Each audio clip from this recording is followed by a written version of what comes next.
Hello friends, welcome back to San Pius X Catholic Radio, and this is Father Leo. And I'm so happy that people is sending me messages, emails, even text messages telling me that they are listening to our radio. This is amazing.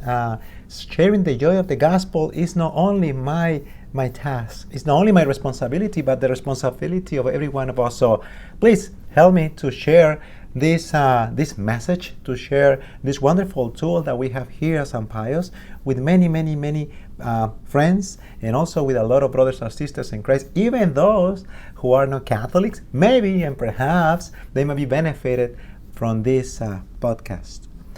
Friends, we just finished 5 amazing weeks of reflection about the Bread of Life discourse. Now it's time to go back to the Gospel of Mark. And today's Gospel, well, not today's, but the Gospel of Sunday, talk about traditions. And friends, I love traditions. As you know, I'm Mexican, and in Mexico we do have a lot of traditions, just like you guys here in the States. You guys have a lot of traditions, such as the putting out of the Christmas tree after Thanksgiving, such as the Thanksgiving meal when families and friends come together to give thanks to God for all the gifts that we receive throughout the year. It was the same it was the same for me when I was in Mexico. We have a lot of traditions, and it's beautiful to have traditions. It's great because it not only forms us in a good way, but also it helps us to keep up the traditions going. I don't know if that makes sense, and what I'm saying this is because the gospel today warns us, like pretty much is telling us, be careful. Just because you have some traditions, it doesn't mean that everybody has to do the traditions that you do. Friends, we are called to listen to God and to do what He is asking us to do, not to do what our brothers and sisters are telling us to do. And that's exactly what was going on in the gospel. You see, the Pharisees came to Jesus and they kind of start arguing with Him and say, hey, your disciples are not washing their hands and they're eating with dirty hands. That's unlawful. That's against the law. And then Jesus says, well, no, that's not against the law. Well, he tells them, what enters into somebody's body is not bad. What is bad is like what is coming out of their body, what is coming out of their souls.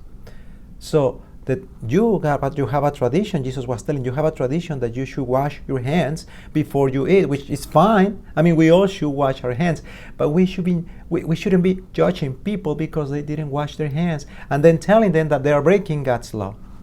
The only law that we are breaking sometimes is the law of charity.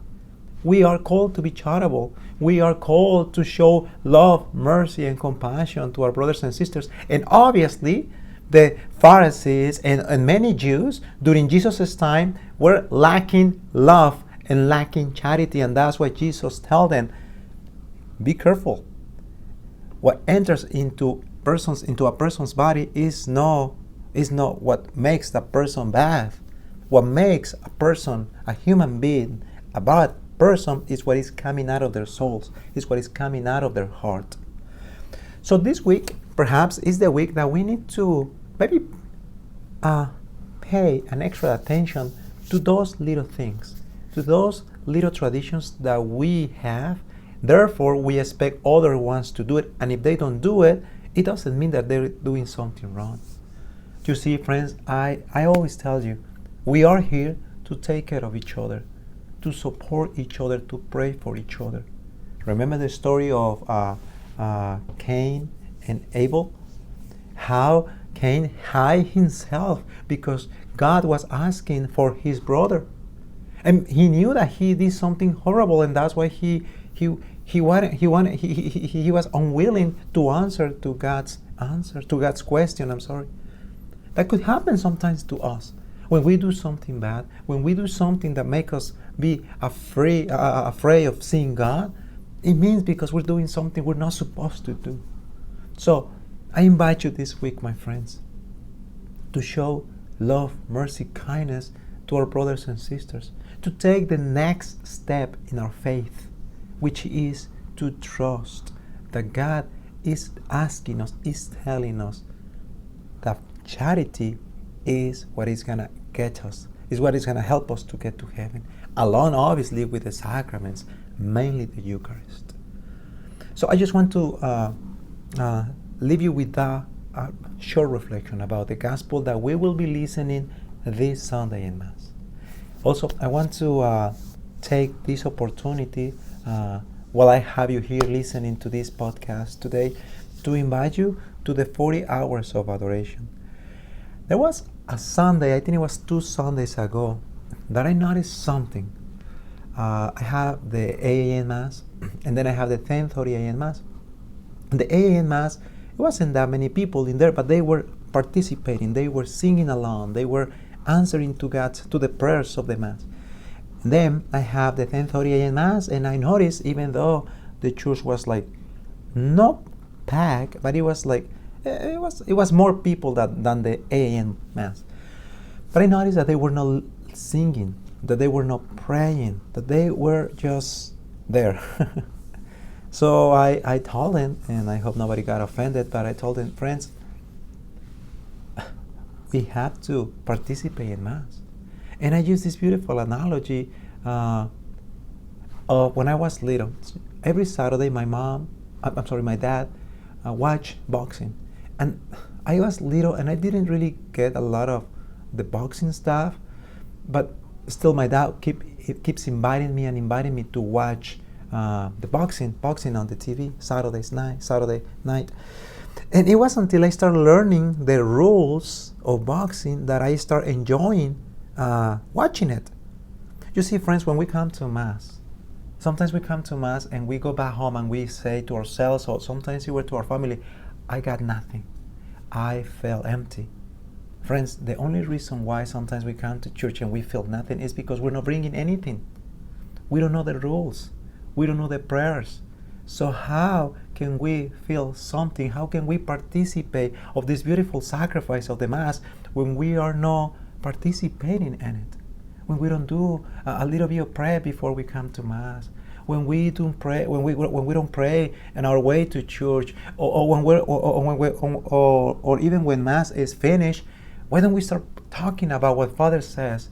The church looks beautiful today. Did you notice there were flowers on the altar? Did you notice they mentioned something about a picnic, about 40 hours of the Lord? Friends, our church is not gonna grow in numbers if we are not sharing the joy of the gospel, if we are not telling people about Jesus. And the only way that we're gonna be able to tell people about Jesus is if we know Him, if we spend good and quality time in front of Him. Friends, many of you are married, and you didn't marry a random person.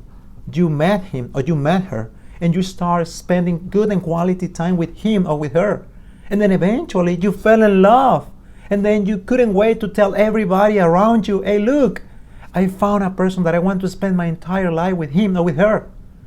And then maybe within your family sometimes they were like happy, and probably some were not happy, but you still did it. You marry him, you marry her, and now you have probably a lot of kids. Friends, if we want to tell everybody about this person, about Jesus, the one who loved us first, the one that love has no end, we have to know Him. We have to be with Him. So I want to invite you to take less than an hour to come and be in the presence of Jesus. So we're going to have this beautiful 40 hours adoration here at St. Pius that I want you to be there. Bring your kids.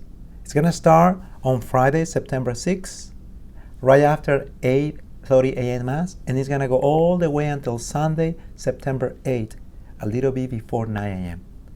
So it's a little bit more than a week away, so we have time to plan. You guys have time to plan, to pledge a little bit of your busy schedule to be with Jesus.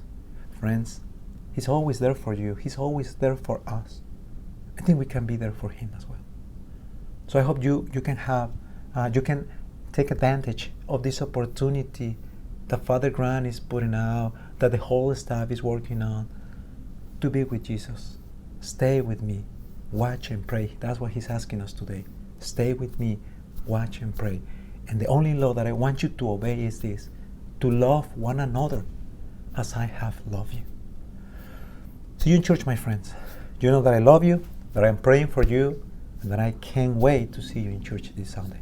God bless you, and see you soon.